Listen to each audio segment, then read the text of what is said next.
Bonjour tout le monde, bienvenue à la table du hockey. Salut Jean-Michel, comment ça va? Salut Simon, ça va bien toi? Ah, ça va bien après plusieurs semaines d'absence. Mhm. On va Et- essayer d'être plus récurrent là, prochainement parce qu'on va avoir des gros invités, des gros noms qu'on va avoir dans les prochaines semaines, selon moi.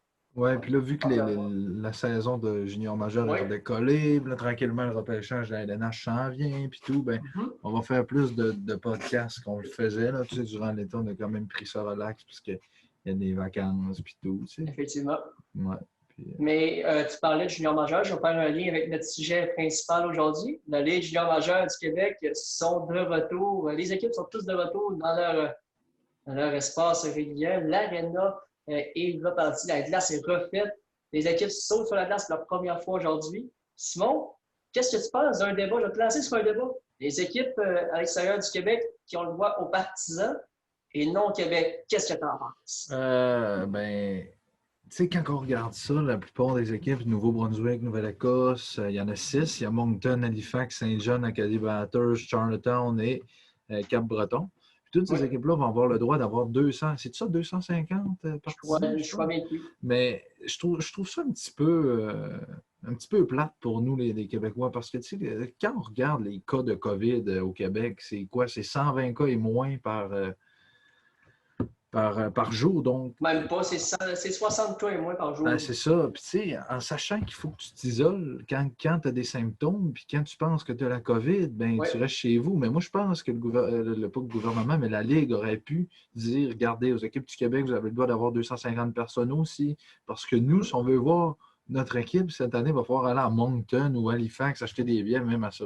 On n'ira pas, là. Mais s'il y a vraiment un gros partisan qui veut y aller, tu sais, il va falloir qu'il fasse ça. Puis, je trouve ça plate, mais oui. tu sais, parce que Moi, je me dis, personnellement, moi, je pense qu'on devrait soit tout interdire ou accepter pour tout le monde. Parce que les petits marchés comme Chicoutimi, ça va être dur de se refaire sans partisans.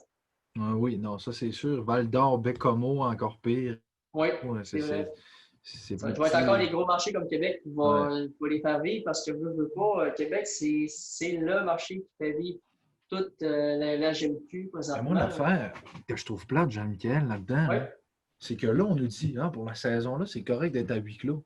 Mais pendant les séries, c'était pas correct. Pourquoi? ouais. Pourquoi en fin de saison, il n'aurait pas pu Mais jouer à huis clos puis faire les séries à huis clos, ce qui aurait oui, permis à des équipes comme Sherbrooke, Chicoutimi, Moncton de peut-être gagner des coupes que ça fait longtemps qu'ils n'avaient pas gagné. effectivement, mais je crois que la LHMQ se devait d'arrêter sa saison. On ne savait pas qu'est-ce que la COVID-19 était. On a joué de prudence pour éviter toute maladie, des cas qui auraient pu peut-être aller vers un décès d'un leurs joueurs, vu qu'on n'aurait pas joué de prudence. C'est la chose à faire. Toutes les ligues ont arrêté, ont recommencé plus tard, ont même complètement annulé leur saison, la majorité des ligues, à part la Ligue nationale, bien sûr. Je crois qu'on a eu la bonne décision à faire de sauter la GMQ, d'arrêter ça là, puis de pouvoir recommencer la saison d'après. C'est déjà bon qu'on ait du hockey à voir. On va l'avoir sur Internet, le hockey. Là. Oui, non, ça c'est plaisant, mais moi j'en ai entendu aussi qui ont dit ouais, mais pourquoi nous autres, je veux dire, au Saguenay-Saint-Jean, les cas, on n'a pas tant que ça. Ouais, mais c'est quoi? Tu vas juste permettre à une ou deux équipes ou trois équipes du Non, ça Québec, remet ça. Val-d'Or, Rouyn-Noranda, Chicoutimi, Bécomo, de jouer avec des partisans, mais Ouais. pas Québec, puis Gatineau, puis Sherbrooke. Ça... Ben, Non, ça n'a aucun sens. C'est non, ça n'a soit, aucun sens. comme on le disait au début, c'est soit toutes les équipes ou aucune. Mais là, c'est les Maritimes qui viennent avoir des partisans, les chanceux. Mais qui vont être les partisans sélectionnés? Les billets de saison ou des billets normaux?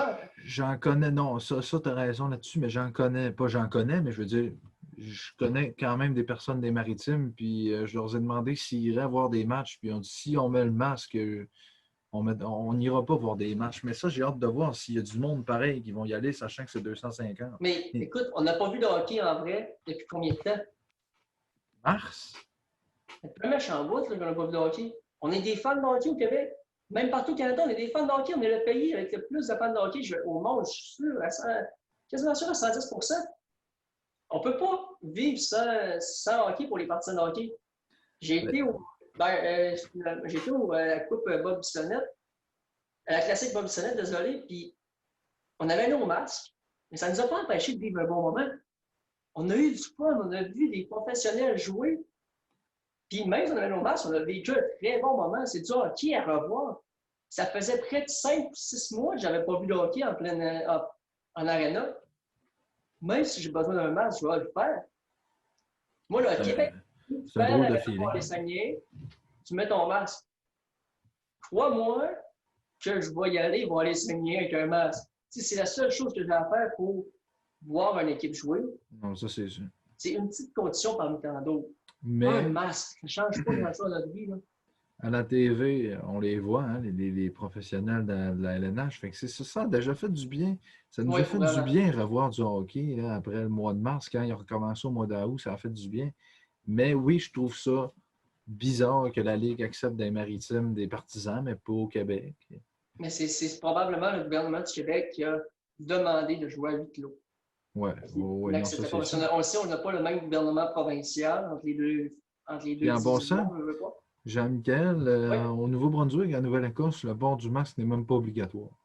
Mm. Mais là, qu'on voit qu'il y a des différences dans certaines provinces au Canada, des fois, ça ça a peut-être tendance à nuire la décision de la Légion majeure, mais s'ils l'ont fait, c'est pour une bonne chose. C'est de pouvoir donner du hockey aux partisans et de pouvoir permettre aux joueurs de progresser en tant que joueurs de hockey. Je crois qu'un Henrik Lapierre qui n'a pas joué de la saison, qui va aller jouer une game à huis clos, je pense qu'il va s'en foutre, désolé du terme, de jouer à huis clos. Ça va lui permettre de prouver aux recruteurs de la Ligue nationale, hey, je suis là, je suis encore présent, j'ai encore le talent, les habiletés pour être un joueur de la Ligue nationale dans les prochaines années. Je ne sais pas qu'est-ce que tu en penses à ce côté-là. Oui, ben écoute, c'est sûr qu'il va y avoir moins de pression parce qu'il va en avoir moins à prouver aux partisans des estrades. Peut-être que ça va lui permettre Oui, aussi à ces joueurs-là de se dire, gars, on va prendre notre temps, il n'y a on va personne qui sûrement nous connaître des regarde. nouveaux joueurs. Hein. Ben oui, ça c'est sûr et certain qu'il y a des joueurs qui, tu sais, qui n'aiment pas trop jouer sans pression, puis quand il y a des partisans, ils sont nerveux, mais là, quand il n'y en a pas. Mais pensez pas que les Saguenayens vont aller jouer dans les Maritimes, parce que cette année, Non, je pense que c'est la Ligue vrai. a fait quelque chose que ça va être C'est entre Québec, divisions. Bécomo, Shawinigan. Et, Ben, on va aller voir les divisions là, pour être sûr à je pense que 110%. c'est 4 ou 6 équipes qui vont jouer toute l'année contre cette équipe-là. Donc, ils n'iront pas à Halifax, à Moncton. Puis ça, c'est plate pour les gars qui auraient voulu peut-être avoir un peu de partisans. Mais non, Halifax va aller à Moncton, va aller à Saint-John, va aller dans toutes les équipes des Maritimes, mais ils ne viendront pas au Québec cette année. Oui, mais en même temps que tu parles de ça, on va aller voir les divisions de la Ligue junior majeure du Québec présentement. Ce ne sera pas bien long. Je vais faire un partage d'écran avec notre nouvelle application pour. Zoom, Oui, avec Zoom, on utilise on a maintenant appris Zoom. à redécouvrir, mais pas à redécouvrir, à découvrir cette application-là en confinement avec les Oui, cours et tout. Je ne donc, savais pas que ça existait. moi non plus, je vais aller voir du côté de la saison 1. On va aller les divisions des Maritimes en premier. On va faire un partage d'écran pour vous. Là, désolé, on n'est pas à 100%, on n'a pas de régie derrière, comme certains autres podcasts. Donc, est-ce qu'on voit bien tout l'image, Simon? Oui, on voit, oui, oui. Oui. Pour ceux qui sont en audio sur Spotify ou Apple Podcast, je vais vous nommer les équipes, inquiétez-vous pas. Premièrement, du côté de la division des Maritimes, ceux qui vont jouer avec des partisans, bien sûr. On a les Wildcats de Moncton. Encore une fois, ça va être une équipe à surveiller cette saison. Ils en ont perdu Selon beaucoup. moi, ils en ont perdu beaucoup, oui. Ils sont allés chercher des bons jeunes. Oui, C'est oui, à oui, pas de c'est vrai. négliger. Avec Desnoyers et l'autre, Les- le gros morceau, là, Halifax, je me souviens plus de son nom, j'ai L'heureux. un blanc. Oui, l'heureux, c'est ça. L'heureux et Desnoyers. Après ça, du côté de la deuxième position, la deuxième position, on va y aller en position qui sont présentées sur ce site. Les Cedars de Saint John's. Que je pense qu'ils vont devenir les premiers dans cette division. Oui, les Cedars vont être l'équipe à surveiller dans cette division-là avec des Joshua Roy qui va être à son année à prouver à tout le monde qu'il doit sortir en première ronde cette année dans la Ligue nationale. C'est mon avis. Je ne sais pas qu'est-ce que tu en penses, Simon. Joshua Roy, William Villeneuve, Jérémy Poirier, Oui, tous des encore gars. des joueurs qui vont sortir dans les prochains. Ben, Poirier, soit le prochain repêchage ou l'autre. oui, à Poirier, c'est le prochain repêchage. Ben, le Villeneuve, c'est le prochain, vous prochain. savez lequel on parle de celui de Oui, 2020, celui-là au mois d'octobre. 2019-2020, Ouais. qui est censé être en juin. Mais tout de même, on va aller passer du côté des Moussets d'Halifax. Encore une fois, on en parlait, une équipe qui a perdu beaucoup Eux, lors ils de la vont dernière manger leur pain date noir limite. cette année. Surtout avec seulement entre divisions, ça risque d'être dangereux pour eux. Avec des équipes contre Saint-Jean, qui vont probablement beaucoup gagner cette année, avec des Joshua Roy, comme on le disait, et toute la compagnie. Moussets, ils n'ont plus de joueurs. Il y avait Raphaël Lavoie parti. Alexis Gravel parti. Zachary Lheureux est parti. C'est ça, tout est parti. En plus, l'heureux est rendu à Moncton. Donc, Justin Baron qui est dessus. on va aller voir le sauté d'alignement. Ça ne sera pas bien long, ça l'ouvre à l'instant. Donc, on n'a pas de pré-saison 2020, peut-être, oui. On peut voir ce que Matthew Boldy, qui a joué, il me semble qu'il avait. Ah ouais, Matthew Boldy du Wild. Hein? Et là, après ça, à Liga Desnoyers, peut-être. C'est pas encore un joueur comme des vedettes. Jordan McKenna, Non, mais qui n'a pas regarde, trompé avec ça là, dit que McKenna. Zachary Lheureux est encore là, mais il a été changé. C'est ça, ça doit être. Ça doit pas être le line-up officiel. Donc, c'est ça. Oui, Lheureux, il vient là, oui, oui. Il est toujours avec les Moussets d'Halifax. Donc, on n'a pas de gros noms. Cette année, on n'a pas de gros noms à Halifax. On s'est habitué de voir Halifax avec des gros noms. On a l'heureux. C'est qui là? On essaie de trouver, là. Zachary Bordelot. Est-ce que c'est lui que je crois? Je ne penserais pas. Après ça, c'est Cameron Wynot. Peut-être, là, ça va être un très bon défenseur. Du côté de Wynot. Je ne sais pas qu'est-ce que tu en penses, toi, Simon. Ben, c'est un gars qui a été repêché par Sherbrooke, qui avait été échangé à Halifax. Mais oui, c'est un bon défenseur, pourquoi pas? Il va de... Après ça, dans les buts, Alexis Ravel, gardien de 20... Je crois qu'il est rendu à 21. Il va avoir 21 cette année, donc je ne suis pas sûr de pouvoir jouer. Après ça, c'est qui d'autre dans les buts qu'ils ont? Il n'y a personne. Ils n'ont plus l'équipe dominante qu'on a eue dans toutes les dernières années à Halifax. On était habitué de voir Halifax dominer à tous les années.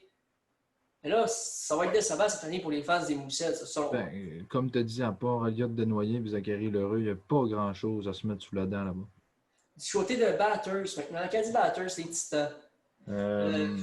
J'aimerais commencer. Oui, vas-y. J'écoute un podcast qui s'appelle Sur la route du junior, puis eux, là, c'est du monde justement de l'Acadie, puis ils parlent souvent du Titan, puis je les écoute, puis ils disent que cette année, le Titan pourrait être la plus grande surprise de la Ligue. Ils sont rendus maintenant avec un Félix-Antoine Marcotti. Oui, Marcotti rendu là. Ils ont des Riley Kidney, des Cole Hawkins qui sont très bons. Il y a beaucoup de profondeur. Tristan Roy, des gars comme ça qui peuvent t'amener beaucoup de points. Ça pourrait terminer deuxième derrière les Sea Dogs, je pense. On est allé chercher Harris Brent, c'est aussi l'ancien des Saguenayens, en début de saison. C'est qui d'autre qu'on est allé chercher? Dans les buts, je pense que c'est là leur plus grosse difficulté. Yann Bernard, est-ce que... Oui, Yann Bednar. Il me semble que c'est officiel qu'il a rejoint. Oui, c'est officiel, il a signé. Et quand il a été repêché... Première ronde, deuxième au total, avec le repêchage européen. Ouais. Puis ça, retenez ce nom-là, Yann Bednar, parce que ça va être un choix probablement de 2 ou 3e ronde au prochain repêchage de l'NH. Puis ça va probablement être le meilleur gardien de la JMQ l'an prochain. Ce sera pas bien long. On va aller voir les statistiques de Bednar, là, présentement. L'année passée, il n'a pas joué. Il a joué un match avec au championnat du monde. Une victoire. Pourcentage d'arrêt de 958. 958, là, pour ceux qui ne suivent pas le hockey, c'est énorme pour un goaler. C'est très, très rare un goaler de 958. Carey Price a ça de temps en temps. Eu ça dans les séries. Carey Price, Dieu sait qu'il a gaulé des méchantes bonnes séries. Non. Ne pas jouer. Il a été prêté? Non. Il semble que. Est-ce qu'ils l'ont prêté? Ça semble être dit que. Non, ok, c'est bon. C'est confirmé. Il n'a pas été reprêté. Elite Prospect disait qu'il avait été reprêté en République tchèque l'année passée. Fiche de 8 victoires, 16 défaites, par exemple, avec la deuxième ligue tchèque. Et 2 victoires, 9 défaites avec la première ligue tchèque. C'est confirmé qu'il va jouer à Acadie Batters. Et juste à cause de ça, c'est comme si, imaginez, là, le Titan, pour une équipe comparable aux Canadiens dans la LNH, mais avec un excellent gardien de but, là, le Titan pourrait, en plus, c'est Tommy Da Silva comme deuxième gardien. Oui. Il va avoir 2 très bons gardiens. Là, le Titan, ça va être une équipe à surveiller. Une équipe qui a baissé dans les dernières années, mais qui est en train de remonter très rapidement. Effectivement. Maintenant, allons voir du côté des Islanders de Charlottetown. Une équipe moins connu quelque peu de la Ouais, LHJMQ. Je je te, n'entends pas souvent parler de Charlottetown. je te dirais, Jean-Michel, que c'est probablement l'équipe que j'entends le moins parler avec les Moi, Eagles du Cap-Breton. C'est pas une équipe qu'on connaît énormément. on peut regarder les joueurs. Si on a des noms frappants, Cédric Desruisseaux, oui, Del Ruisseau joue là. Drew Euh, Elliott, Nikita Alexandrov, Noel euh, Hawan à la défense, Oscar Lucas Blandowski, Cormier. Lucas Lucas Cormier joue là. Cormier. Ouais. Donc, ah oui, Blandowski, le choix de première ronde des Saguenay, c'est l'année Oui, dernière, désolé. Qui n'a pas voulu se présenter au 16. Est-ce que c'est ça, il me semble? oui, je pense que oui, les Saguenay l'ont échangé pour un 1 et un 2. Jacob Goubi, ça, qui est un excellent jeune gardien de but de 16 ans. Colton Ellis, l'ancien Oui. de l'Océanique, qui est rendu là. Donc, eux vont pouvoir surprendre, mais grâce à qui ça va être Colton Ellis, Ben selon oui, moi, ça le va être joueur Colton clé de la Ellis. formation, surtout en jouant contre les mêmes équipes à tous les matchs. Donc, ça va être un joueur à surveiller du côté des Islanders de Charlottetown. Maintenant, les Eagles du Cap-Breton, désolé, euh, pour conclure cette division-là, parce que c'est peut-être la division qu'on connaît le moins personnellement et Ben oui. aussi, parce que c'est les Maritimes, on les voit moins souvent jouer dans la Légion C'est comme majeure. l'Ouest dans la LNH, tu sais. Les équipes comme Los Angeles, San Jose, on les voit pas. Là, Oui, effectivement. Donc, du côté de Cap-Breton, est-ce qu'on a des joueurs qui les frappent gros là? noms, je te dirais peut-être Sean des Ryan Element, Francis, Sean Element, David euh, Duchamp, non. Alex Drover, s'il veut bien. C'est non, pas Alex Drover. Mathias Laferrière, c'est ça. La Ferrière va être bon, devrait être bon. Ivan Evan, Liam Kidney, c'est le frère de l'autre. Kidney, Riley Kidney, qui joue pour le Titan d'Acadie OK. Batters. Et Egor Sokolov, ça c'est un nom à surveiller. Sokolov qui va jouer en 20 ans cette année. on va aller voir les statistiques de Sokolov. 50 Là. buts l'an passé dans la LHJMQ. Donc, l'an dernier, là, 46 Ouais. passes en 52 matchs. Donc, c'est énorme 92 quand points. même. Ça peut devenir le meilleur pointeur de la Ligue l'an prochain. Donc, hâte de voir qu'est-ce qu'ils À la vont pouvoir nous défense, amener. ils ont À la défense, on n'a pas de grand. Nathan Larose, qui est un Nathan choix des Larose, oui. Saguenayens OK. au repêchage. Pèse dessus, tu vas voir, je pense que c'était marqué Chicoutimi.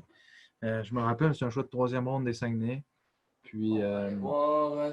Oui, c'est en deuxième ronde par les Saguenay, 30e au total en 2016. Était invité en 2019 par les Blues de Saint-Louis. Donc, lui qui a connu une saison de 37 points, désolé, l'an dernier en ce qui est 5e excellent. Là, et plus 34. Le plus pour un 34, là, défenseur. c'est très bon. Là. Maintenant, on va repasser, on va regarder les gardiens. de but, je pense que Kevin On a Mandolesi. Kevin Mandolesi. Va-tu être là encore? Je ne sais pas s'il va revenir, mais sinon, ils ont le jeune Grimard qui pourrait être bon. Oui. Après ça, on n'a pas grand nom. Mais Mandolesi, je pense qu'il va être de retour. Comme Alexis Schenk, là, ça va être un 20 ans. OK, selon toi, ça va être un 20 ans. Moi, je ne suis pas convaincu, malgré qu'il a les droits avec Ottawa. Donc, ça peut varier, on ne sait jamais. Maintenant, passons vers les divisions qu'on connaît le mieux. Maintenant, ça ne sera pas bien long. Division des Maritimes, ça va être division de l'Est. Les Remparts, l'Océanique, le Dakar, le Chicoutimi encore, Victoriaville et Shawinigan. Ça, pour ceux-là qui ne comprennent pas, ça veut dire que si vous êtes un fan de l'Océanique, les seules équipes contre qui l'Océanique vont jouer cette année, c'est Québec, Bécomo, Chicoutimi, Victoriaville, Shawinigan. Effectivement. Puis on peut aller voir, avant de parler de l'alignement, on va aller voir du côté des joueurs de l'équipe. Ouais, des joueurs invités de chaque équipe. Ben, pas de chaque équipe. On n'a pas eu la liste d'invités de chaque équipe, malheureusement. On a eu plusieurs listes d'invités. On a celle-là des Saguenay qu'on va parler en premier lieu. Oui. Donc, c'est pas bien long. On va aller voir la liste des invités ici. Ensuite, on a celle-là des Remparts, des Cantarac et des. Non, les Remparts. On va vérifier tout ça. Donc, est-ce qu'il y a des noms que tu aimerais me parler en premier lieu, à part les gros noms? Des joueurs moins connus quelque peu? Matteo Mann. Matteo Mann. Qu'est-ce que tu aimerais nous dire, Simon, au sujet de Mann? Tu sais, souvent, il y a des gars que j'aime beaucoup. Hein, puis que, ben, Matteo Mann, c'est un gars que je vais espérer beaucoup de lui. Matteo Mann, qui est un choix de troisième ronde des Saguenayens, au dernier repêchage de juin. Un gros défenseur de 6 pieds 3, 215 livres à 16 ans, imaginez-vous donc. C'est énorme. Un choix de troisième ronde. Oui, c'est énorme, effectivement. Un choix de troisième ronde qui aurait dû sortir en première ronde selon les pronostics de tous les experts. Il est glissé en troisième ronde. Pour les Saguenayens, c'est un bon choix. Ce n'est pas un vol, mais c'est un bon choix. Je pense que ce joueur-là, cette année, peut faire l'équipe comme sixième défenseur, peut-être sur une troisième paire, dès l'an prochain, à 17 ans, en espérant que ça marche. Le deuxième paire et éventuellement premier défenseur. Il y a un autre joueur que j'aimerais te parler, c'est Tommy Cormier. Oui, vas-y. Un attaquant qui jouait pour les Blizzards du séminaire Saint-François, Midget 3. Il a terminé Oui. quatrième meilleur pointeur de la Ligue l'an passé. Tommy Cormier qui va être à surveiller, qui est un choix de quatrième ronde des Saguenayens. Donc ça pourrait être un bon joueur qui va jouer 3 4e trio l'an prochain. En espérant que ça va être le joueur que les Sags pensent qu'il va devenir, parce que ça pourrait être un vol s'il pouvait être bon. Un style comparable à Harvey Pinard, il va tout le temps en avant des buts, puis il n'a pas peur de se salir les mains. Là. OK, moi, j'aimerais ça parler d'un certain Sergei Litvinov. Oui, je ne sais pas on l'a pas repêché du comité des Saguenay, premièrement. On l'a seulement invité. Et je crois, Sergei Litvinov, c'est un jeune russe, un gardien russe qui a joué l'an passé. Oui, gardien russe de 16 ans, né le 20 octobre 2003 à Saint-Pétersbourg. Saint-Pétersbourg, désolé si je le prononce mal, là, c'est contrairement en dehors de ma volonté, mais a joué seulement en 2019-2020, n'a pas joué avec les Red Wings de U18 3A de Toronto. Il était dans l'organisation, n'a pas joué, selon Elite Prospect. En 2018-2019, il a joué avec Don Mills Flyers de U16 en 3A, dans la même ligue, sauf en U16. On n'a rien de lui. C'est qui ce gars-là? Est-ce qu'on peut avoir de l'information sur les Saguenayens, nous présenter les joueurs qu'on connaît moins, surtout comme Litvinov? Parce qu'on invite un joueur, on ne sait pas d'où il arrive. Je ne savais même pas que c'était un gardien. C'est justement, on voit un gars de la Russie qui est venu au Canada, il mesure 6 et 1, 187 livres, quand même assez corpulent. 16 ans, tu dis? 16 ans, 6 et 1, gardien de 16 ans, c'est quand même spécial.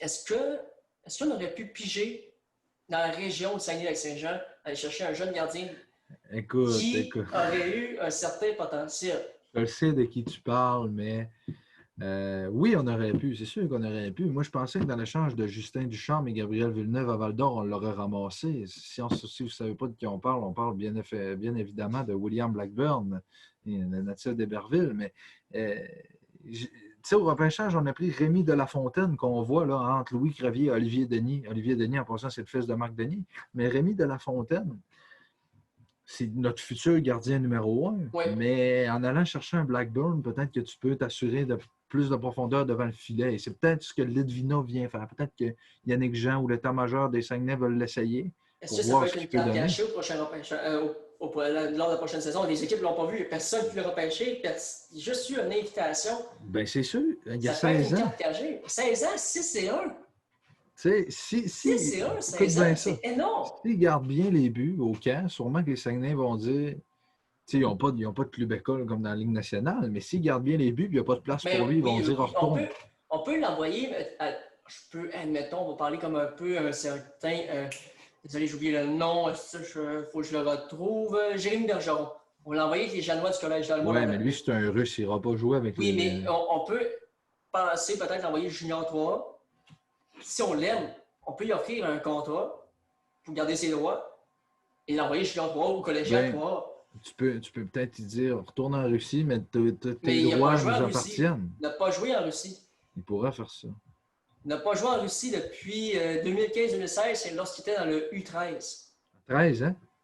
Oui, il n'a pas joué depuis qu'il a 13 ans en Russie. Donc, il est déménagé, probablement qu'il a déménagé avec sa famille lors des dernières années. Donc, il doit parler français ou anglais, probablement anglais vu qu'il joue à Toronto.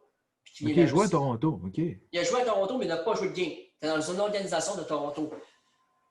OK, mais ils peuvent l'envoyer à Toronto, à quelque part, dans une ligue plus basse, puis dire tu reviens à 17-18 ans, puis tu vas jouer avec De La Fontaine comme deuxième, je sais pas. Possiblement. J'ai hâte de voir qu'est-ce que ce projet-là, Sergei Litvinov, va arriver avec Chicoutimi. Maintenant, on va parler tu nous as parlé un peu tantôt de Rémi de La Fontaine. Qu'est-ce qu'on peut s'attendre de celui-ci lors du prochain camp d'entraînement? Au camp d'entraînement, je pense pas que. Ben, en fait, De La Fontaine pourrait surprendre, mais je pense pas que De La Fontaine, à moins d'une grande surprise, il Mhm. commence la saison à Chicoutimi. J'aimerais ça, mais je pense pas que les Saguenayens vont faire commencer un gardien de 16 ans. Là, tu vas me dire, ouais, mais c'est Chang le premier. Je le sais, mais il y a un gars comme Jérémy Bergeron qui est là, probablement que Pour avoir vu Berge. Bergeron jouer, Ouais. il y a des games qui sortent d'Ivoire, ce gars-là, c'est un joueur de la Ligue majeure, même voire premier gars-là de la Ligue majeure. Il y a des games qui.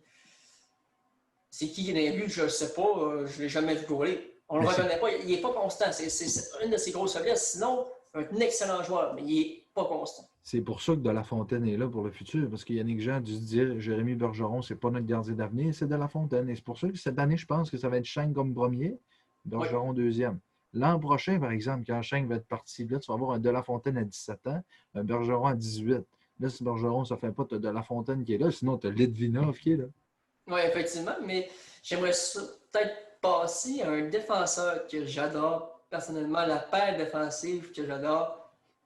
Le type Weber-Mété, je ne sais pas si ça peut vous dire quelque chose du côté de l'organisation des Saguenayens. Louis Crevier et Artemi Niazev. Crevier, grand défenseur. Vous allez parler un peu de Crevier aujourd'hui, Simon. Grand défenseur, mobile, capable de faire des très bons tirs. Si je ne me trompe pas, j'allais vérifier là, la grandeur de Crevier, mais est-ce que tu 6 pieds pourrais. 7. Si c'est ça, aussi bien ça. Est-ce que tu crois que Crevier va connaître une saison extraordinaire cette saison? Moi, ce que j'attends de Crevier, il y a 19 ans, ouais, il y a 19 ans, de ce que j'attends de lui, c'est de le voir. L'an passé, il était un défenseur quand même capable de se porter en attaque, mais c'était pas notre premier défenseur, c'était Niazev. Mais ce que j'aimerais voir cette année de Crevier, c'est vraiment monter son jeu d'un cran et dire regardez tout le monde, je suis capable d'être un premier défenseur. On est capable d'avoir une bonne paire Crevier, Niazev, deux bons défenseurs fiables. C'est ce que j'aimerais voir de Louis Crevier cette année. Il est capable On de le sait que Crevier est passé d'une saison de seulement 4 passes avec les Saguenayens en 2018-2019 à une saison de 10 buts, 11 passes. 21 points. D'où ça sort? De où ça sort? Ben, c'est Le souvent ça, gars a eu une Jean-Michel. saison de 4 passes, moins 2. Il finit la saison avec 21 points, plus 18. C'est un choix de quatrième ou cinquième ronde, Crevier des Saguenay, puis c'est souvent ça que ça fait, hein? Tu commences à faire jouer un gars Empêché, sur 5e ronde, 90e cinquième au ronde. total. Ouais, ben, tu sais, tu le fais jouer sur un troisième paire, après ça, tu le montes deuxième paire, puis à un moment donné, première paire, tu le laissais, puis Crevier, ben, il a profité de tout ça, puis il s'est entraîné fort, tu sais, un C'est pour grand ça que je défenseur comme disais, lui. un type Weber, Mété, ça a fonctionné dans des dernières années. Ouais, mais je te dirais que Niazev est beaucoup plus mobile Oui, que oui, Mété, là, oui. mais je te Mais, dirais c'est Hughes Weber. ouais, on pourrait dire ça. Mais maintenant, on va parler de l'autre défenseur de la paire défensive. C'est logique. Artemi Niazev. Qu'est-ce qu'on peut s'attendre de lui cette saison? Parce que personnellement, je crois qu'il va avoir une méchante bonne saison avec les Ben, Saguenay. ce qu'on peut s'attendre de lui, c'est la même chose qu'il a fait dans la dernière saison. Un défenseur ultra mobile, un excellent coup de patin, un bon lancer, c'est pas compliqué. C'est le corps arrière des Saguenay à la défense. S'il n'est pas là, désolé, mais la défense, vous en sortirez pas sans Niazev. Il est ultra rapide. Il nous a manqué un bout l'an Oui. passé, puis ça l'a fait mal à la défense. Donc, Niazev, qui est notre corps arrière en avantage numérique, c'est lui qui fait les jeux puis qui prépare toutes les choses. Donc, Il a eu ça nous le prend. 43 points, 11 buts en 51 parties cette C'est saison, très bon, hein, plus 15. 43 C'est très points. bon. Il y a un Oui, défenseur. C'est un défenseur, tu es dans les meilleurs de ton équipe. oui. Tu peux pas demander mieux. Première saison en plus, il a eu 34 points. Donc, c'est une constante Là, évolution on pour s'attend à ce qu'il fasse au moins 60 points. ouais, entre 50 et 60 points Oui, selon moi. oui. Parce qu'il ne peut pas faire plus bas. Il ne peut pas stagner. S'il stagne, les Sharks vont être probablement déçus de sa progression. Donc, ça risque d'être intéressant à surveiller du côté des Saguenayens. Artemi Niazev.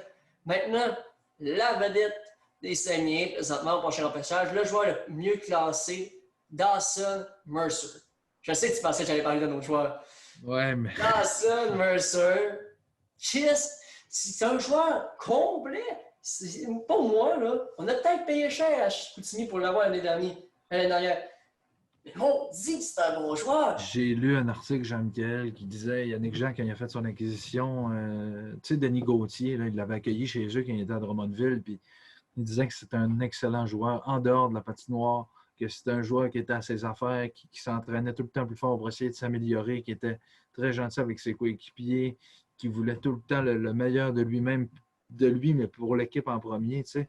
Donc, c'est un excellent joueur avec une bonne attitude et ce gars-là va aller loin dans le hockey s'il continue à travailler comme ça.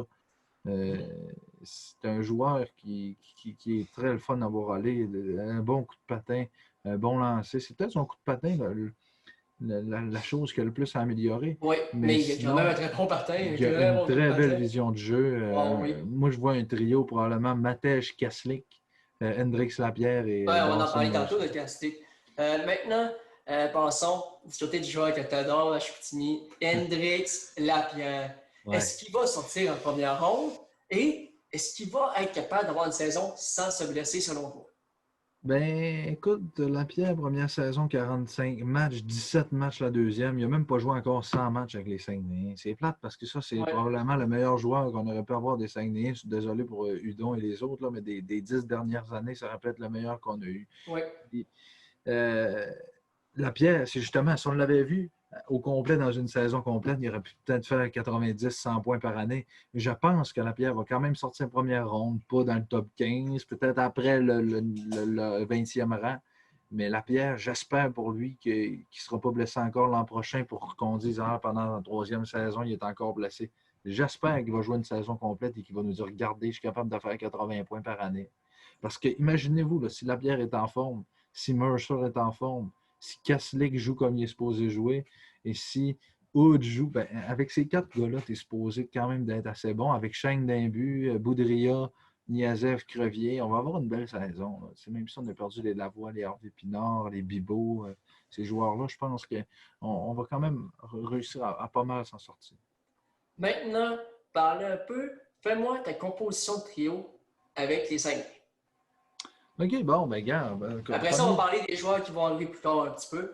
Mais pour l'instant, tes trios, ce serait quoi? Premier trio, ça serait Matej Kaslik, le gars qu'on a repêché au repêchage européen, 17 ans, style de jeu, wow, les mains là-dessus, c'est comme Patrick Kane dans la Ligue nationale, là, le coup de patin, un bon coup de patin, un bon lancer, avec Hendrix Lapierre au centre et Ouais, Dawson Mercer à droite. Si j'étais ça va coach, être un ce serait ça. solide trio. Ça va être un solide Ensuite, trio, ça. mon deuxième trio, je vous dirais, ça serait probablement un gars comme Christophe Farmer à gauche. Un bon OK? gars. Tu sais, je pense que Farmer, vous le connaissez. Vous savez ce qui est. Tu peux-tu descendre à joueurs qui se rendront plus tard dans l'écran? Oui, on va le montrer Oui. ici. Bon, merci. Bon, c'est ça que je voulais. Bon, Matej Klasnik, vous le voyez. Au centre de Farmer, il y aurait, selon moi, le prochain capitaine des Saguenayens, Samuel Hood, on sait ce que Hood peut apporter à l'équipe. On sait qu'il peut devenir un joueur qui a des bonnes mains. Puis vous savez, vous le connaissez. À droite, là, c'est là que ça se course un petit peu. J'aurais peut-être aimé ça qu'Yannick Jean aille chercher un ailier droit d'impact pour jouer sur ce deuxième trio-là.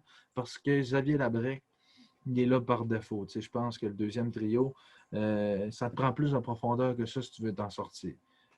Troisième trio à gauche, je vois peut-être un gars comme Tristan Pelletier qui pourrait jouer ce rôle-là un bon gars avec un bon coup de patin. Il a joué aussi l'an passé, vous le connaissez. Là c'est là que ça se corse. Sur le troisième trio, je ne sais pas qui, entre Thomas Bellegarde et probablement Tristan Fortin ou quelque chose. Je ne sais pas qui va jouer sur le troisième trio parce qu'il n'y a pas beaucoup de profondeur à ce niveau-là. Peut-être un gars comme Tommy Cormier que j'ai parlé tantôt. Lui peut surprendre et jouer sur un troisième trio. Sinon, il y a je voirais peut-être un gars comme Cole Stewart qu'on est allé chercher à Caddy Batters sur le troisième trio ou Tristan Pelletier. J'avais dit peut-être à gauche, mais peut-être qu'il peut jouer. Donc, à partir de ce moment-là, ça se corse. Mais moi, je voirais, en fait, ça serait Pelletier, Bellegarde et probablement un gars comme Tristan Fortin qui a déjà joué remplacé avec les Saints. Et le Oui. quatrième trio, ça serait Tommy Cormier avec, avec Alexandre O'Neill et Cole Stewart. Oh, Ça Alexandre serait, O'Neill. oui, Peux-tu Alexandre nous en O'Neill parler? On n'a pas qui, parlé beaucoup. qui est un gars qui a joué, je pense, si je ne me trompe pas, 20 matchs avec les Sea Dogs de Saint John l'an passé. Donc, Oui. c'est un gars qui a quand même de l'expérience dans la ligue, qui sait comment jouer. Même O'Neill pourrait être l'ailier droit de deuxième trio, pas de deuxième, de troisième trio. S'il réussit à remplir ce qu'on s'attend de lui. Donc, ça va ressembler pas mal à ça. Le troisième, Pelletier, Bellegarde, O'Neill, les cartes peut-être Stewart, un gars comme Tristan Fortin, puis un Tommy Cormier qui peut venir prendre la place, même peut-être un Alex Blais, malgré que ça me surprendrait que les Vikings de Saint-Eustache se laissent partir tout de suite. Olivier Denis peut peut-être venir brouiller des cartes, je ne le sais pas. Mais tu sais, on n'a pas de joueur à l'attaque qu'on nous dit que hey, ça c'est une future vedette. Tu sais. Il y a Effectivement. peut-être un Sergei Kuznetsov qui est là, mais lui, il va venir si Niazev ne vient pas. Donc, Niazev va sûrement venir. Après ça, la défense. À la défense, je te dirais, sans aucun doute, je pense que tu ne m'astineras pas là-dessus. Premier duo, ça va être Niazev-Crevier.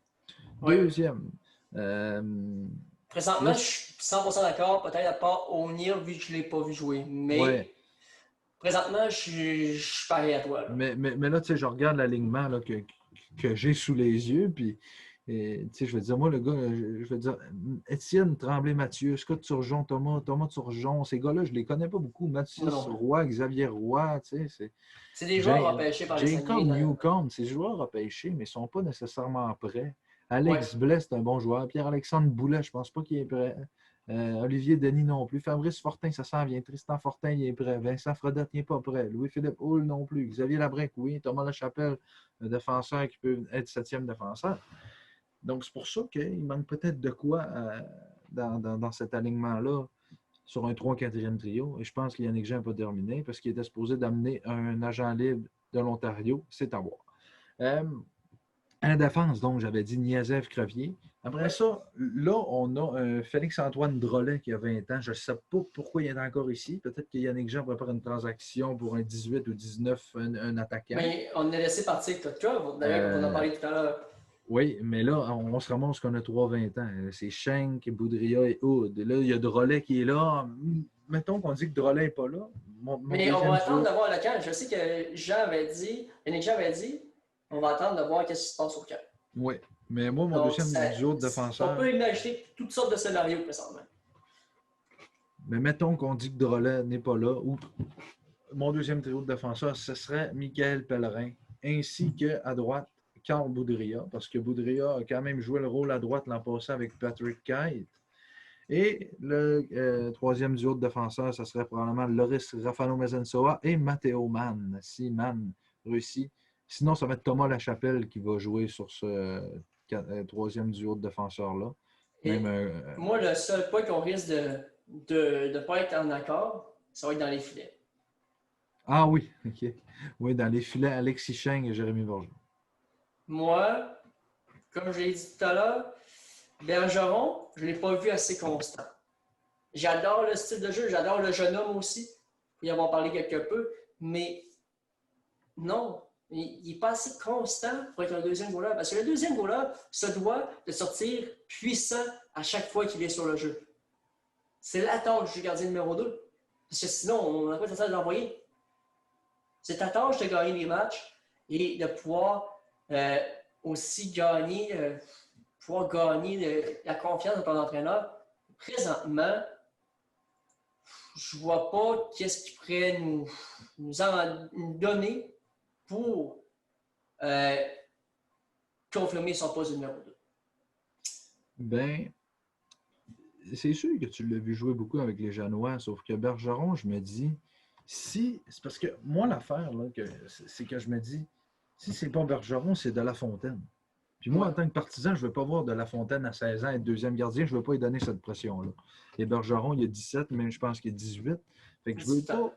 18 ans. Bon, mais je veux pas que de La Fontaine ait la pression du gardien numéro 2 tout de suite derrière Schenk. T'es comme, hey, Schenk joue pas à soir, c'est de La Fontaine, go. Au pire, ce sera Bergeron pour commencer.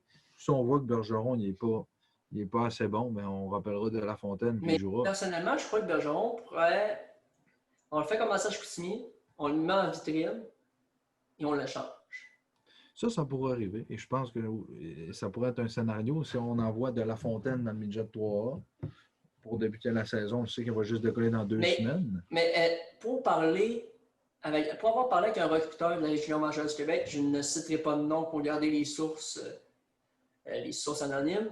Un joueur de 16 ans, selon lui, n'a pas d'affaire de jouer LHJMQ, à part si c'est un talent extraordinaire. Ben, c'est C'est ça. l'avis du recruteur à qui j'ai parlé. C'est Donc, ça que je me dis aussi. peut-être que tu as raison sur ce point, mais est-ce qu'on pourrait tenter d'aller chercher un jeune de 17 ans à quelque part d'autre pour pouvoir venir prendre la place? Je ne vais pas citer William Lalbum tout de suite parce qu'il y en a plein d'autres bons gars de 17-18 ans. Oui. Mais est-ce qu'on pourrait tenter d'aller chercher un bon goaler constant qui a prouvé qu'il va être constant à son équipe dans les dernières années? Est-ce que ça peut être une possibilité pour les Saguenay? Moi, je pense pas. Pourquoi on ferait ça? Tu n'as pas besoin d'un gardien. Je veux dire, ton premier gardien, c'est Shane. Tu as juste besoin d'un gardien. Mais Shane va qui peut-être partir. Oui, il va peut-être partir, mais là, rendu là, Yannick Jean va voir aux fêtes. Je ne sais pas si ça va être encore à Noël la date, probablement, là. Mais s'il voit que Alexis Cheng ou que son équipe les Saguenayens n'est pas où elle est supposée être, il va laisser partir des gars comme Cheng, des gars comme Mercer. Mais s'il voit qu'il y a une belle saison, il va continuer avec Cheng et Bergeron deuxième. S'il a besoin d'un autre gardien, bien, il fera un échange comme il a fait l'an passé pour aller chercher Carmen Anthony Pagliarulo. Tu sais. Mais Pagliarulo, je ne me rappelle plus l'échange qu'on a fait avec lui pour aller le chercher. Oui, mais pour aller le chercher présent. Après, Théo Rochette, l'envoyer, le renvoyer. Je ne me rappelle plus l'échange. Je suis allé échanger à Saint-Jean. J'ai un blanc d'avoir, c'est Saint-Jean. Rimouski ou Saint-Jean. Oui, c'est une des deux équipes. Mais Pagliarulo, personnellement, il m'a déçu. On s'attendait d'avoir le duo parce que les deux avec Oli Jet3 ensemble, ils étaient très bons amis, Pagliarulo et Alexis Cheng. Malheureusement, Pagliarulo n'a pas aidé la formation des Saguenayens à aller au droit au but et devenir la puissance de la Ligue. Il les a peut-être un petit peu nuits. Je ne dis pas qu'il était mauvais. Il y a eu des games qui étaient super bons, mais il a accordé des buts qui ont coûté des matchs.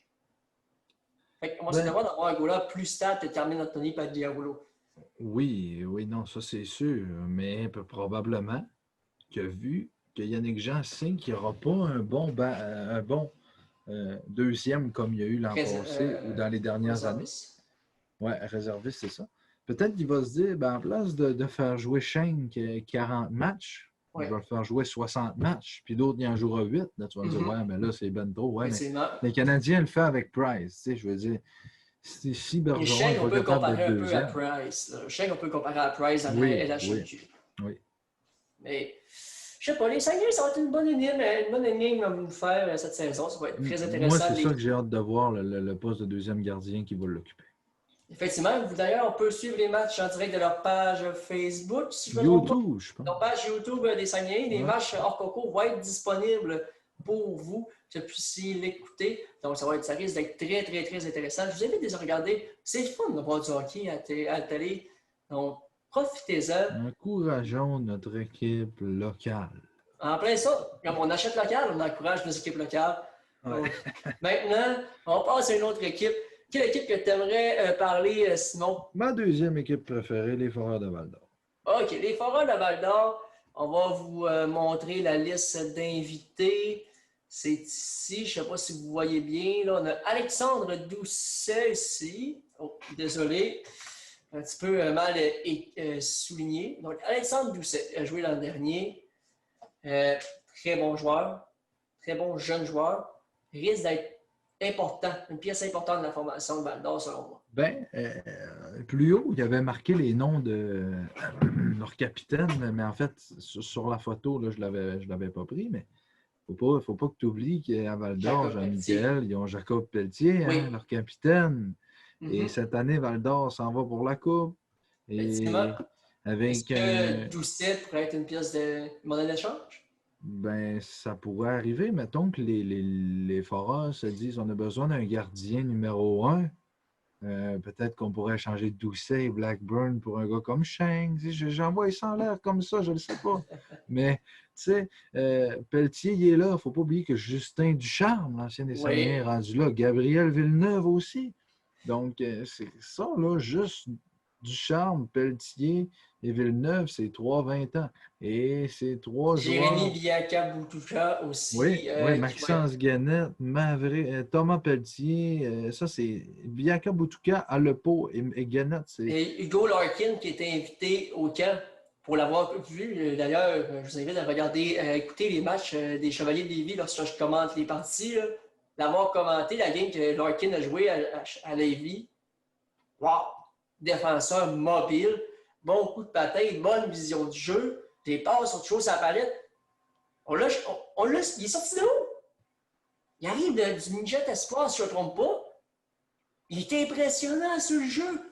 Je l'ai vu jouer dans le camp d'entraînement des élites de Jonquière. Wow! Ce gars-là, je ne serais pas surpris qu'il soit qu'il serve de monnaie d'échange, soit qu'il fasse la formation. Il y a un autre nom qu'il ne faut pas oublier aussi à Val d'Or. Là. Moi, je pense que leur premier trio, Justin Robida, il ne faut pas l'oublier. Ils ont une astuce d'équipe.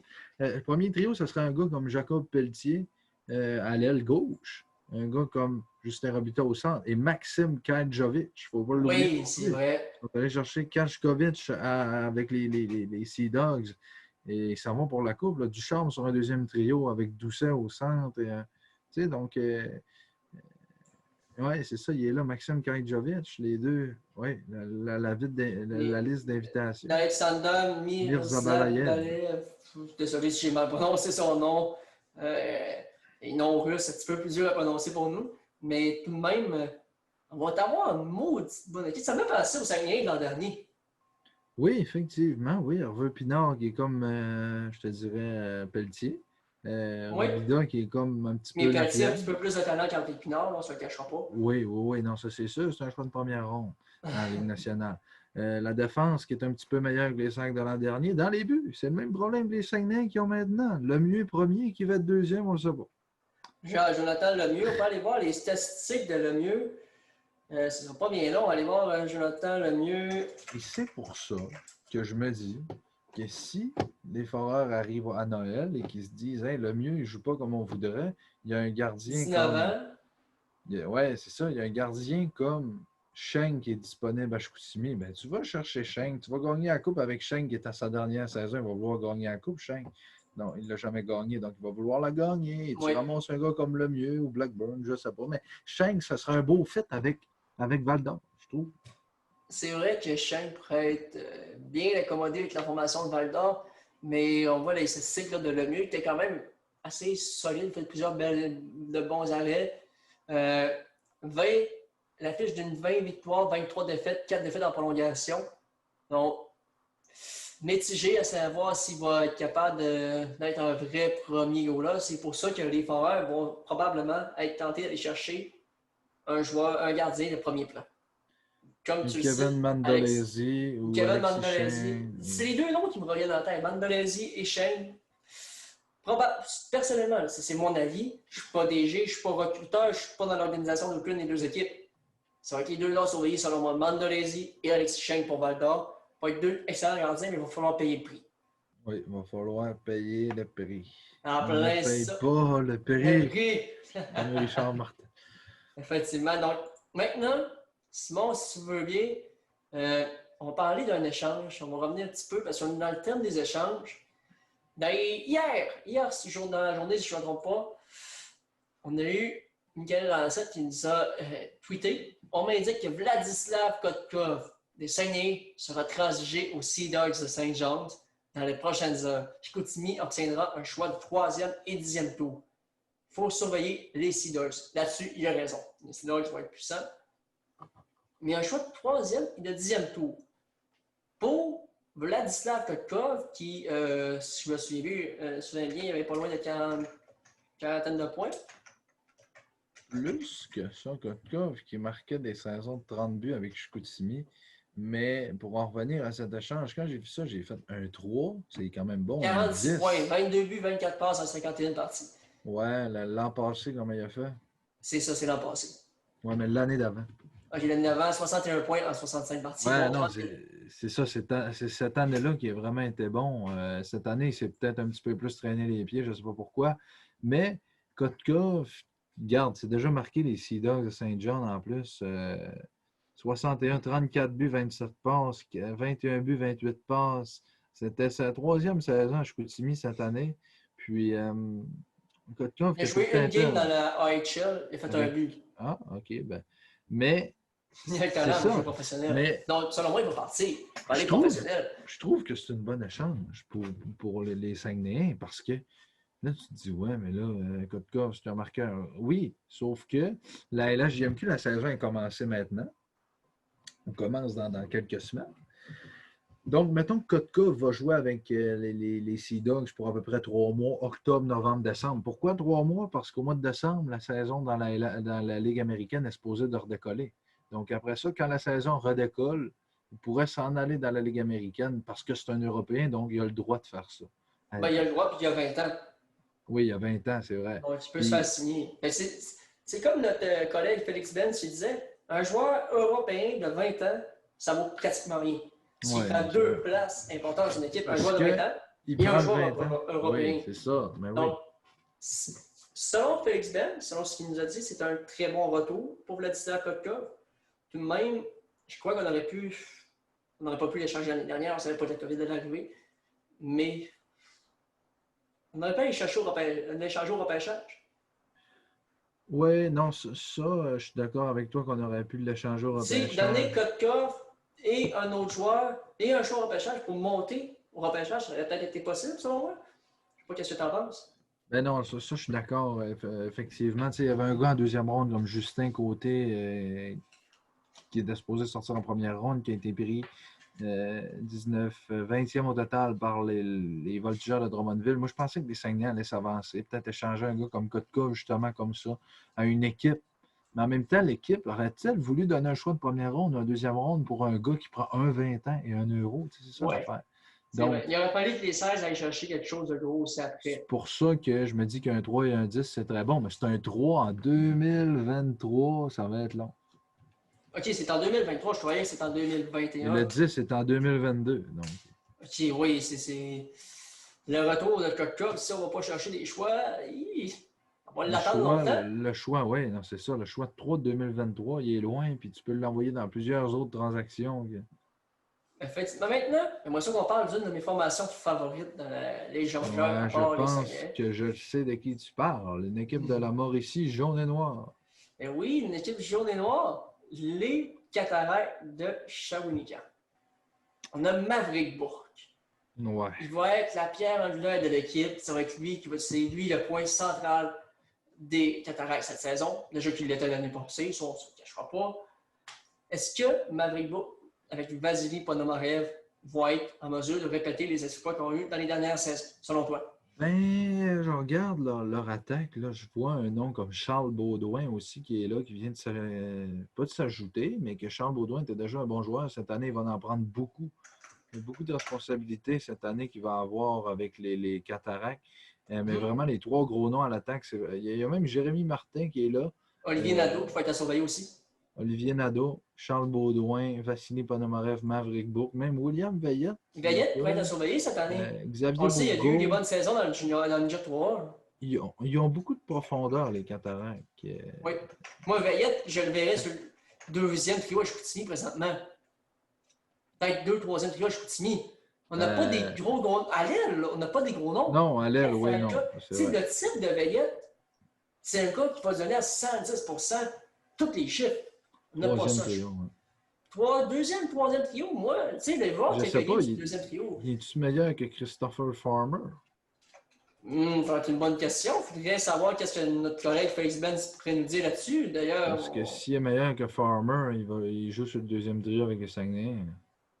Il a fait 19 points seulement cette saison.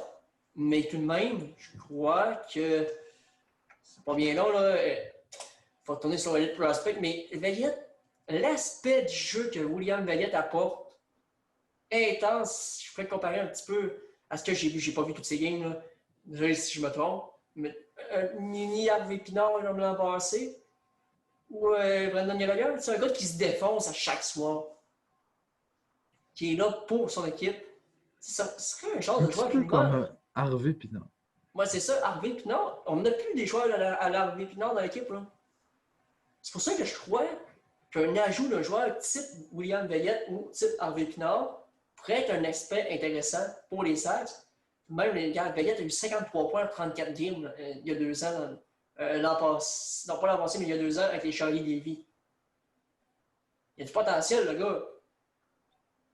Mais les Cataractes, il faut dire aussi qu'ils ont perdu leur capitaine Gabriel Denis, je pense, Oui, c'est ça. c'est vrai. Oui, ils l'ont perdu dernièrement. Hein. Parce qu'il a dit qu'il voulait arrêter il prenait sa retraite du hockey Il ne pour prenait des pas sa raisons retraite, il prenait une personnelles. pause. Il prenait Ouais, une une pause de pause de hockey. hockey. Donc, il y a aussi Kirill Niznikov. Un Ouais, gars, lui, il remplace l'autre, Valentin Nussbaumer, qui était là l'an passé. Kirill Niznikov n'est pas compris comme un Européen. Non? OK. Non, n'est pas compris comme un Européen. Il vient de la Russie, oui, mais je crois qu'il a sa double nationalité, donc il n'est pas compris comme un Européen. Ça, je peux me tromper, mais il me semble. OK, donc eux, ils ont juste Ponomarev. Il était dans la OHL, il jouait avec les Barry Coats. Désolé, je vais vous faire un partage d'écran de ça. Pour ceux qui nous écoutent en audio, je vais vous expliquer tout ce qu'on voit à l'écran. Donc, on voit ici, il jouait avec le Missouaga. Désolé. Mississauga Rebels. Missouaga, c'est ça, après ça, 47 points. Était sorti, et attendez, première ronde, 7e overall de la OHL. Non, OK, c'est parce que c'est un joueur qui a joué dans la Ligue de l'Ontario. Oui, il est allé jouer en Ontario. Il a fait 19 points 43 games, moins 26. Okay. Moins 26. C'est. Je n'ai pas de mots pour décrire ça. Moins 26. L'an passé, il a joué. Barry Coates a joué 11 points après ça encore avec les Barry Coates en 25 games. 24 points. On pensait voir un nouveau joueur avec les Sudbury Wolves. L'équipe de Quinton Byfield. Après ça. 12 points en 20 games. Et retourné en KHL, joué une game, aucun point, 11 points en 11 games dans la MHL, qui est l'équivalent de la East Coast. Non, l'équivalent de la KHL. C'est pas la VHL? Ah, la V ou la M, ouais, je sais plus. Je crois que c'est la VHL, le Québécois, et je crois que la MHL est l'équivalent de la East Coast. Et après ça, il est allé à Owen Sound l'an dernier. L'attaque d'Owen Sound, qui était l'équipe de Nick points Suzuki. En 10 games, oui. Il fait 6 points en 10 games. Mais pourquoi on l'a renvoyé? Il fait 26 points en 33 games. Il a du talent, le gars. Il a du talent, c'est sûr. C'est un gars de l'Ontario que les Cataractes sont allés chercher. Un gars de la Russie. Okay. Un gars de la Russie. Ouais, mais qui venait de l'Ontario. Il venait pas de l'Ontario. Il a déménagé jeune à l'Ontario. Il était les meilleurs. Il a commencé sa carrière junior en Ontario. Ah, ben ça, oui. Mais il y a 20 ans. OK. Après ça, ils sont allés chercher l'an dernier à 19 ans.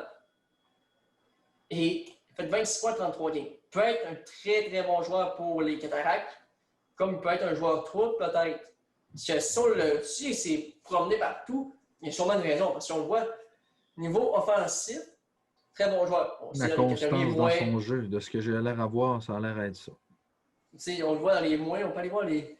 Si on peut voir la constance, on peut aller. Si Elite Prospect Verbier, OK, on peut voir tous les matchs. Là, 5 tirs au but, 2 tirs au but, moins 1 tir, 3 tirs. Il fait 3 points ici contre les Moussets. 1 point, 1 point, 2 points.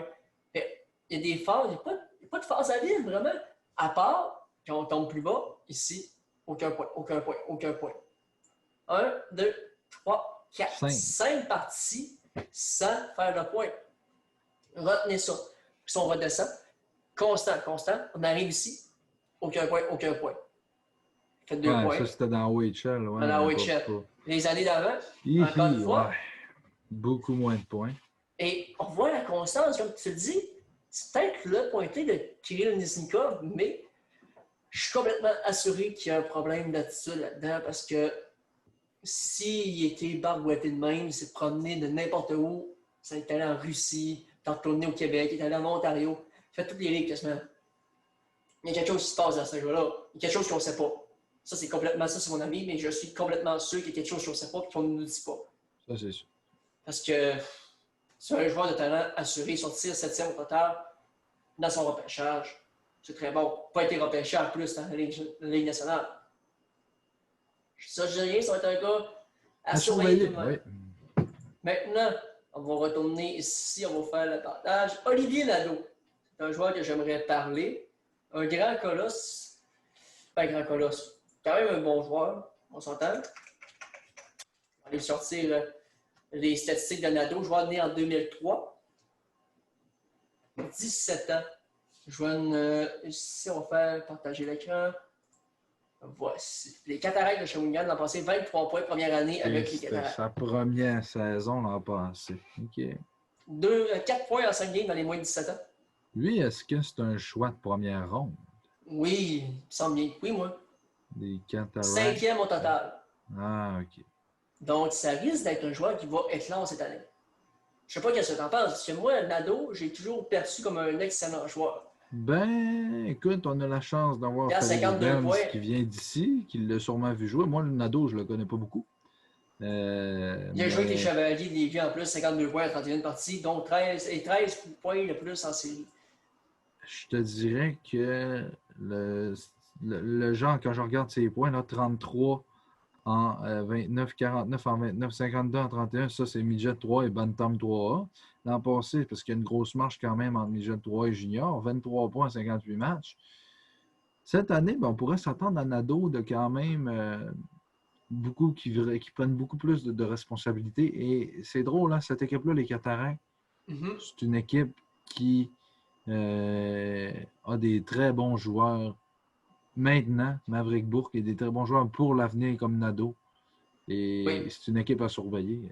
Et là, on le voit, vous voyez, vous à l'écran, ceux qui nous écoutent en audio, 1, 2, 3, 4, 5, 6, 7 parties sans faire de points. Ben là, à 16 ans, tu sais. À 16 ans, c'est normal, oui. Mais est-ce que ça va se répéter cette saison selon toi? Personnellement, je ne crois pas. Mais c'est peut-être quelque chose à surveiller. Là. On voit plusieurs reprises. Ben là, Nadeau, je pense que cette année va prendre un plus grand rôle avec Shawinigan, avec une saison de plus pour s'entraîner durant l'été et tout. Je pense qu'il va peut-être faire quelque chose comme 50 points cette année, mais c'est ça, ça va être un bon joueur. Hein, pour que, comme j'ai dit tantôt, les Cataractes, c'est un bon mélange de vétérans et de jeunes. Maintenant, la défensive, est-ce que tu pourrais nous parler de quelques joueurs à Shawinigan pour toi? Michael Mastro Domenico, choix de première ronde des Cataractes de Shawinigan au dernier repêchage. C'est un gars qui a joué pour Laval-Montréal, si je ne me trompe pas, Midget 3A. Puis ça, c'est un gars qui n'était pas trop sûr de venir à Shawinigan, qui pensait probablement aller dans les collèges américains. Et finalement, on a réussi à s'entendre avec lui. C'est ça, le Laval Royal de Montréal. Mais regarde, ça dit qu'il va aller dans l'Université de Notre-Dame en 2022-2023. Mais je vais dire quelque chose. La NCAA. On va aller... ce ne sera pas bien long. On va vous remettre ça, l'image des joueurs. La NCAA a sorti une annonce sur Twitter dans les dernières heures, dans les dernières journées, hier même pour nous. Je ne sais pas quel jour le podcast va sortir. Nous, on est le 30 août à 21h05 exactement. Et la NCAA a sorti une annonce. Ici même, on va faire la transition pour ceux qui ne comprennent pas l'anglais. La NCAA annonce des changements de règles en raison du COVID-19, notamment permettant aux joueurs de rester inscrits à l'université et de jouer au hockey junior. Donc, si j'interprète bien ce qui est dit, les gars de la NCAA, Cole Caulfield, Mastro Domenico, qui est tout, Jadon Struba, toutes, nommez-les toutes. Ils vont pouvoir venir jouer. Sauf que Jean-Michel, Mastro Domenico, il voulait aller dans les collèges américains. Et c'est pas la NCAA, les collèges américains. C'est quand tu arrives à l'université que c'est... Oui, mais... Mastro Domenico, c'était marqué 2022-23. On s'en va vers 2021. Il va jouer à Shawinigan. 21-22 Shawinigan. Mais il n'y a pas le droit. Non, là-bas. Tu n'as pas le droit. Dans les règles de la NCAA, si tu es plus que 24 heures dans une organisation de la Ligue junior majeure du Québec, de toutes les ligues juniors, tu ne peux plus jouer. D'ailleurs, tu ne peux plus jouer avec nous autres. Et ça, je l'ai vu. Là, que, tu ne peux plus jouer avec une équipe de la NCAA si tu as été 24 heures dans une organisation de la Ligue junior majeure. Si tu as accepté d'y aller, c'est allé à un camp 24 heures. Si tu as été repêché, tu n'as pas été, pas grave. Mais si tu as été dans un camp plus que 24 heures, tu perds ton éligibilité pour la NCAA. Ça veut dire que Cole Caulfield pourrait jouer avec les Greyhounds de Sault-Sainte-Marie dans la Ligue de l'Ontario. Si on déduit bien, on peut aller cliquer sur l'article. Ça semble être ça. En passant, Jaden Struble a Il été joue avec ça ferait l'Armada de l'Armada de Blainville. Blainville-Boisbriand et Ça ferait être Jordan proche. Harris, Ça les ferait être très Foreurs de proche. Val-d'Or. Mais ça me prendrait qu'Harris aille à Val d'Or.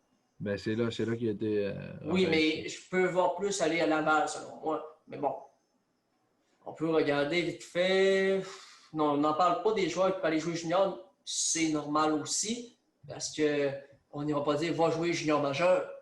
Le joueur. Même si on se fait à tout ce qui est dit, la Ligue junior majeure pourrait avoir le joueur de la NCAA dans leur équipe. Mais Mais il ça dit de partirait lorsqu'il rester inscrit. Ils C'est permettent ça. à leurs joueurs de rester inscrits à l'université et de jouer junior. Ça veut dire que là, Mastro Domenico peut rester inscrit à l'université, mais jouer avec les Oui. Cataractes pareil. C'est pour ça qu'il est pressant, selon moi. Ben oui, mais Jacob Guévin des Saguenayens, qui c'est un choix de deuxième ronde. Mais peut-être que lui ne voulait pas y aller. Ou c'est les Saguenayens qui ont fait, qui ont voulu partir. Yannick Jean a essayé de l'amener. Guévin a dit je veux rien savoir, donc il est parti. Guérin, mais oui, mais c'est ça, c'est dans les dernières années, ça c'est sorti hier, le changement de règle. OK. Ah, Est-ce que ça peut changer la donne pour Guévin, peut-être de l'année plus tard? On ne sait jamais. Oui, tu as une limite de joueurs, mais peut-être rajouter un joueur plus tard. Je ne sais pas, ça peut marcher, ça. C'est peut-être une chose à surveiller. Maintenant, si tu le veux bien, on va parler d'une équipe que, ben, on va retourner nos deux. Juste faire les gardiens de Shawinigan. Ah oui, c'est vrai. Les gardiens de Shawinigan ne sont pas bien longs. C'est vrai, on a oublié de parler d'un ami de notre collègue Félix Benz. Mais juste pour dire, Mastro Domenico, bon défenseur mobile, peut devenir un premier défenseur dans la Ligue. Parfait. On a-t-il d'autres défenseurs que tu aimerais parler? Peut-être Isaac Ménard, mais leur premier défenseur, eux, ça va probablement être cette année Léon Denis ou peut-être William Paré, Simon Sénéchal qui pourrait être bon aussi. Mais Mastro Domenico, s'il arrive dans cette défense, et je te dirais que la défense, c'est peut-être leur point faible, les Cataractes. On va devoir surveiller la défensive. On sait qu'il y a des joueurs un peu partout dans la Ligue majeure qui risquent de partir dans leur équipe à la date limite des transactions. Ouais. Maintenant, les gardiens. Antoine Coulombe, Charles-Antoine Lavallée et Olivier Leclerc. Olivier Leclerc, je ne le connais pas.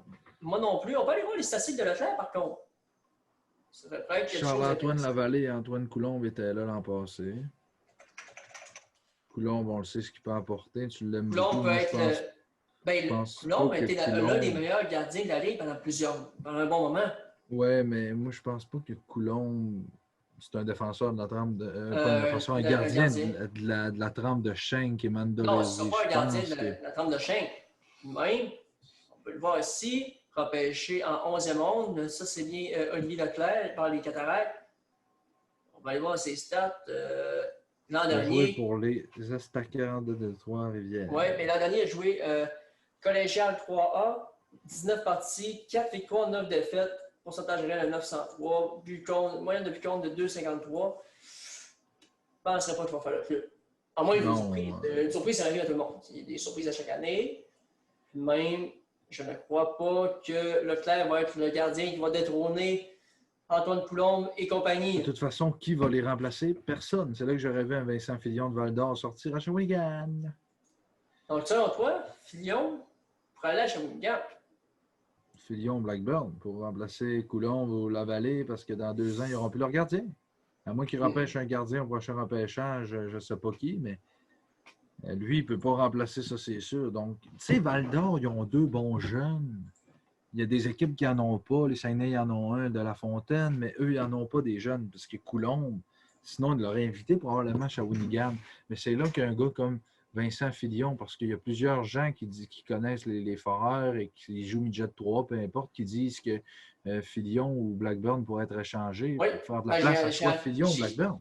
J'ai entendu une discussion entre 2 joueurs repêchés. Je ne peux pas vous dire qui exactement les noms. Non, c'est normal. J'ai pas... De 1, ça se dit pas. Et de 2, je ne me rappelle plus les noms. C'est complètement désolé. Mais ils croient, selon eux, qu'un des 2 gardiens. Ça, c'est sûr, certain. Et selon eux, c'est celui qui a fait pas le moins de preuves, mais celui qui était moins présent à l'organisation dernièrement. OK. Ça risque d'être intéressant à suivre, les Foreurs. Oui, non. Le dossier des gardiens, mais c'est ce qui m'intrigue le plus en ce moment dans la Ligue. Surtout que le gardien qui est là, c'est notre petit gardien de la région, fait qu'on veut qu'il s'en sorte bien. Oui, c'est vrai. Lorsqu'un gardien de ta région, surtout une petite région comme le Lac-Saint-Jean, c'est toujours le fun d'avoir des jeunes se développer et devenir pas des vedettes, mais tout de même. La première vedette de Berville. Ouais. La première vedette d'émerveille, comme tu le dis si bien depuis longtemps. Maintenant, j'aimerais ça de partir un petit débat entre nous deux. Oui. Avec Guy Lafrenière, là, irais-tu dû revenir à Rimouski? Moi, personnellement, je vais te dire mon opinion. C'est du hockey. C'est ton hockey gratuit. Lafrenière, oui, t'as des risques de blessure. Oui, t'en as dans toutes les ligues. Mais c'est encore une preuve de donner à tous les DG de la Ligue pendant que tu vas être repêché. Ta saison ne va même pas commencer après décembre. Elle va commencer plus tard que décembre. Ils vont être arrêtés depuis avant les séries l'an dernier. Puis aller jouer après décembre dans la Ligue nationale. Tu vas être arrêté quasiment 6 mois. Puis commencer dans la Ligue nationale, première game. Un peu de misère avec ça, c'est mon avis. Je te laisse te débattre là-dessus. Moi, mon avis, il aurait dû jouer des games. Ou juste faire le camp. Juste faire des pratiques. Des pratiques, il y a moins de risques de blessure, je ne veux pas. Mettez-y un dossard sans contact s'il faut. Mais donnez-y de la classe, moi. Je vais te dire, si Lafrenière veut se pratiquer, il ira se pratiquer avec les Rangers de New York. Parce que, pas de pratique pendant la off-season, la saison morte. Ben, il peut se pratiquer sur une patinoire l'été ou aller en Patinoire Europe. non, en Europe. Il va pas en Europe. Il a dit qu'il voulait pas jouer au hockey pendant le temps pour pas se blesser. Bon, ben, écoute, moi, je suis d'accord avec Pratique-toi ça. avec une équipe. Tu veux que je te parle en tant que partisan ou en tant que fans de hockey? Parce que si tu veux que je te parle en tant que partisan, je vais te dire, je ne vais pas voir Lafrenière dans la JMQ parce que on connaît toutes les affaires, qu'il est vraiment tannant quand il vient jouer à Chicoutimi ou à Québec ou peu importe. Mais si je te parle en tant que fan du hockey, c'est sûr que je veux le voir à Rimouski pour la Ligue, mais en même temps, le repêchage s'en vient, la saison commence. Tu sais, ça serait bizarre de commencer l'année dans le junior. Puis après ça, tu es repêché genre un vendredi même à New York. Tu es dans ton salon, tu continues à jouer pour Rimouski. Non, il pourrait partir après. Tu peux partir après. Tu joues 5 matchs, tu t'en vas après. C'est ça, tu te mets en game shape. Ou tu t'es repêché, puis après ça, tu vas jouer. Tes premiers choix total, tu n'as pas joué 6 mois de temps. Oui. Hey, faut que tu joues au hockey. C'est le même que tu te mets en forme. C'est pas en pratiquant en dehors de la glace. J'ai parlé avec quelques joueurs professionnels hier. Ils disaient, c'est pas en t'entraînant en dehors de la glace que tu te mets en game shape. Ben écoute, en faisant des games. Il y en a des joueurs pro font des tournois tout l'été. Ben, lui, il va en faire des tournois au mois d'octobre et novembre avec d'autres personnes. Oui, mais Jean-Michel, il peut faire des tournois pareils comme ça, amical avec ses amis, je ne sais pas, avec peut-être Jonathan Huberdeau l'été, je ne sais pas, avec qui si vraiment son agent va le laisser faire. Mais ensuite, son agent va le laisser faire. C'est une J'ai dit que son agente va le laisser faire. Selon toi, vas-tu le laisser aller faire un tournoi avec des flots qui risquent de blesser un des meilleurs prospects au monde? Je te parle pas de des flots, je te parle de s'il s'entraîne avec, je sais pas qui, Patrice Bergeron, il y a un tournoi comme ça. Tu sais, je veux dire, il y a des tournois, là, t'en connais beaucoup qui font des tournois. Max Talbot doit faire des tournois, des affaires de même. Je sais pas qui fait des tournois. Max Talbot en fait. Il faisait d'ailleurs la classique Bob Sonnet hier. C'est là que tu peux aller s'entraîner. La majorité des joueurs professionnels font ça. Mais Lafrenière, son repêchage n'est pas fait. Moi, personnellement, c'est mon humble avis, je l'enverrais pratiquer à Rimouski. Juste des pratiques. Ou tu le fais faire des games en concours, tu sais, des games qui ne valent pas rien. Oui, non, ça. Tu fais faire ça. Des games qui valent rien, si ouais, ça te met en game shape. Ça, je suis d'accord. Tu peux aller dans. Pour aller te faire repêcher, pas jouer 6-7 mois. Pour ça, c'est mon avis. J'en dirai pas plus. Mais en même temps, si tu l'envoies jouer des matchs pré-saison avec Rimouski, ils vont dire pourquoi vous ne l'envoyez pas jusqu'au mois de décembre, vous ne le prenez pas après. Non. Hey, les Rangers, s'ils veulent vraiment le repêcher, tu dis à Rimouski, faites-le jouer tes games en concours. Faites-le jouer les games en concours. Quand tu t'appelles l'Océanique de Rimouski, là, tu vas écouter Rangers de New York. Ils ont pas mal plus de notoriété que l'Océanique de Rimouski. qui est dans le fin fond du Québec. Les Rangers de New York ont beaucoup de choses à dire sur son développement, selon moi. Ça va leur appartenir, sauf que moi, je pense pas que pour lui, pour pas se blesser et tout, mais se blesser, je veux dire, c'est pas en jouant 2 games de hockey que tu vas nécessairement te blesser. Ça peut arriver, mais c'est rare, là, tu sais, je veux dire. Si tu joues une saison complète, OK, mais 2 matchs, tu peux aller jouer 2 matchs pré-saison avec Rimouski, te remettre dedans un peu, puis après ça, au mois d'octobre, c'est ton repêchage, tu te fais repêcher. Novembre, décembre, c'est pas long après, là, c'est 2 mois et demi. Il faut que tu t'en mettes en game shape, t'es tellement arrêté longtemps.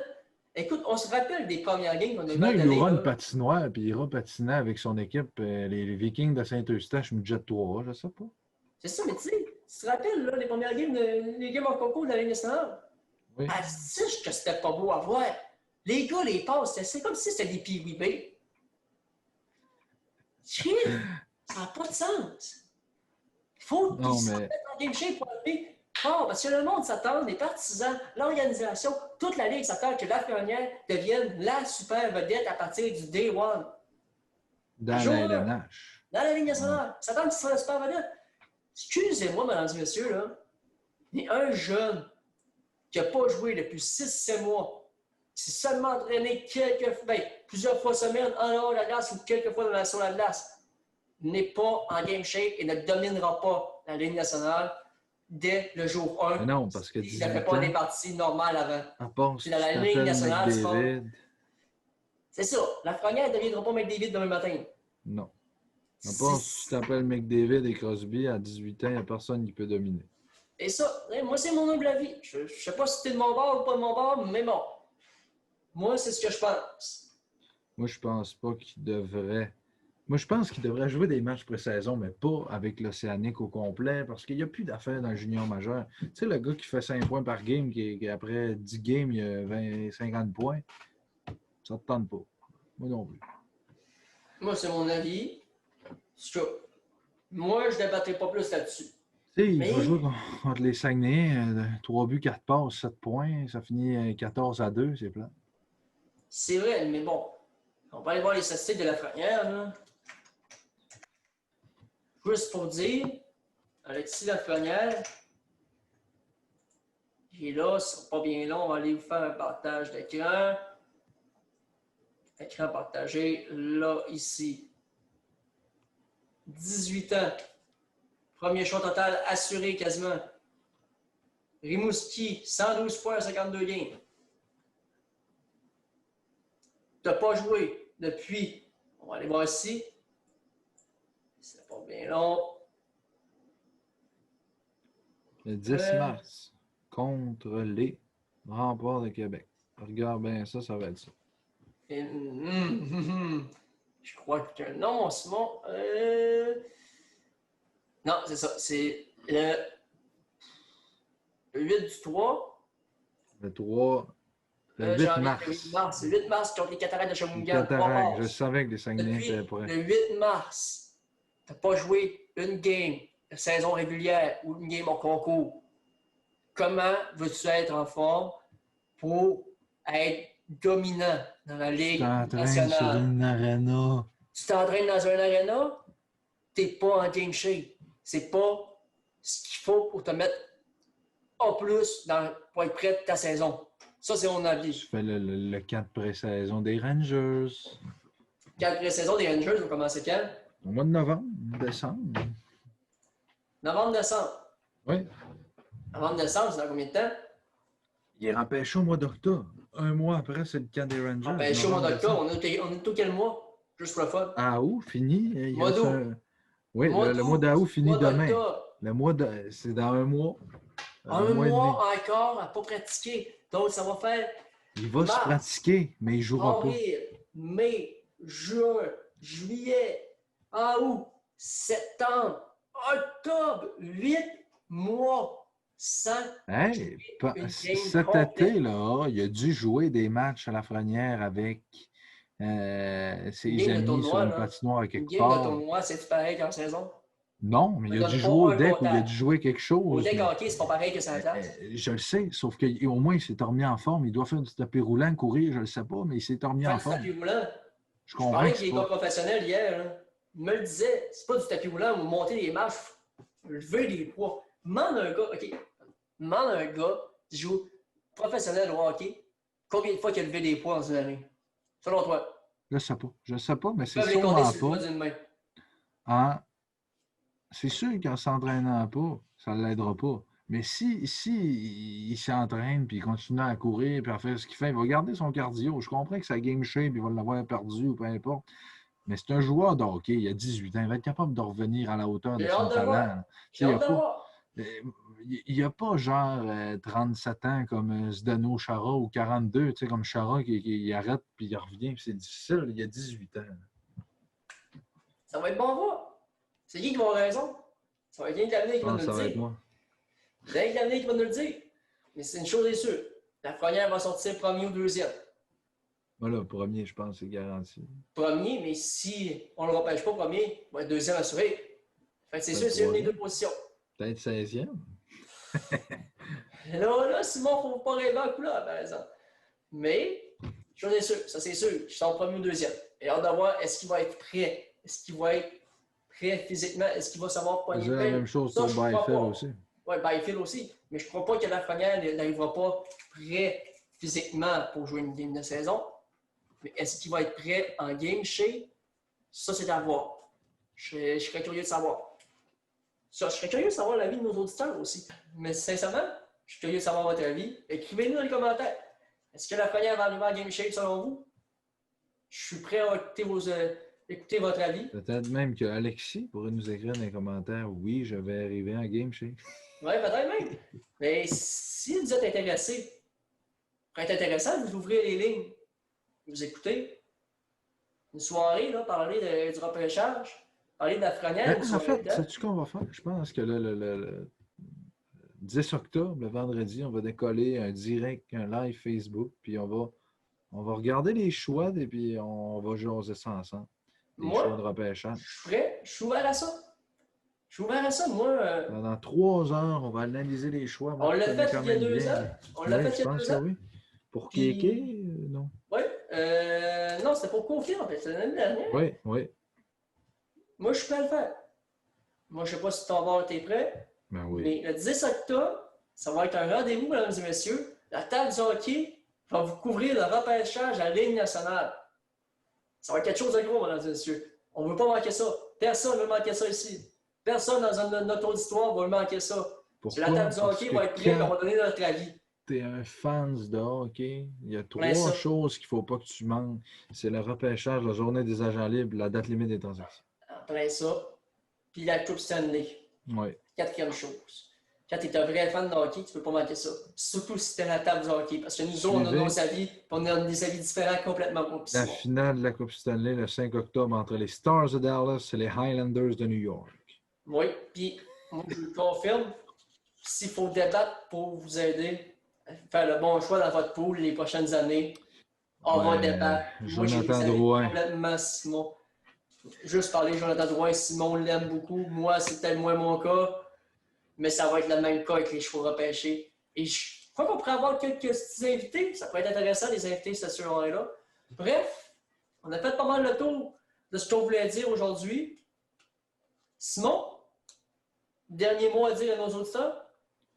Juste allez vous abonner, puis continuez à nous suivre comme vous le faites. Puis non, je sais pas. Je sais que c'est pas évident. Ben, c'est moins pire qu'au début, ce qu'on vit. Mais regardez, on s'en vient, là, il y a des belles choses qui s'en viennent. La saison de la LGMQ commence, comme on a parlé, le repêchage s'en vient. Le meilleur s'en vient, puis tu sais, il y en a des fans d'Ottawa, puis tout. Mais c'est long avant que vos équipes ne jouent pas, mais regardez les bons repêchages, eux autres. Sur ce, je vous dis bonjour à la prochaine. Et Jean-Michel, je ne sais pas ce que tu voulais leur dire. Moi, je vous invite à liker notre page Facebook, nous suivre sur Apple Podcasts, ceux qui sont détenteurs d'un appareil Apple, Spotify, SoundCloud, YouTube, Twitter maintenant. Oui, la table du hockey sur Twitter. TikTok aussi. Non, peut-être pas TikTok encore. Oui, aller dans les prochaines journées, peut-être dans les prochaines semaines. Mais pour l'instant, Twitter. Je vais aller vous chercher, on va tout vous sortir les liens. Vous allez tout avoir ça affiché sur l'écran. Mais pour ceux qui nous écoutent en audio, je vais vous dire que comment nous suivre sur Twitter. C'est simple, vous écrivez la table du hockey sur Twitter. Ce ne sera pas bien long. Si on n'a pas encore tweeté sur Twitter, ça va s'en venir. La table du hockey. Ouais, non, c'est notre gestionnaire des médias sociaux qui est Ben, exposé, tweeter, mais il ne tweet pas. Arrobas, table, barre en bas du, parce que le reste, on ne pouvait pas le mettre, c'était trop long. Donc, la table du hockey sur Twitter, vous pouvez juste écrire la table du hockey aussi, vous allez le trouver. Sur Facebook, à commercial, la table du hockey. Sur Spotify, la table du hockey aussi. SoundCloud, la table du hockey. Apple Podcast, la table du hockey. Donc, vous allez pouvoir tout nous retrouver, écouter toutes nos entrevues, nos podcasts. Tout est là. Je vous invite à nous suivre. Sur ça, c'était Jean-Michel Fortin et Simon Tremblay pour la table du hockey. Ciao, bye!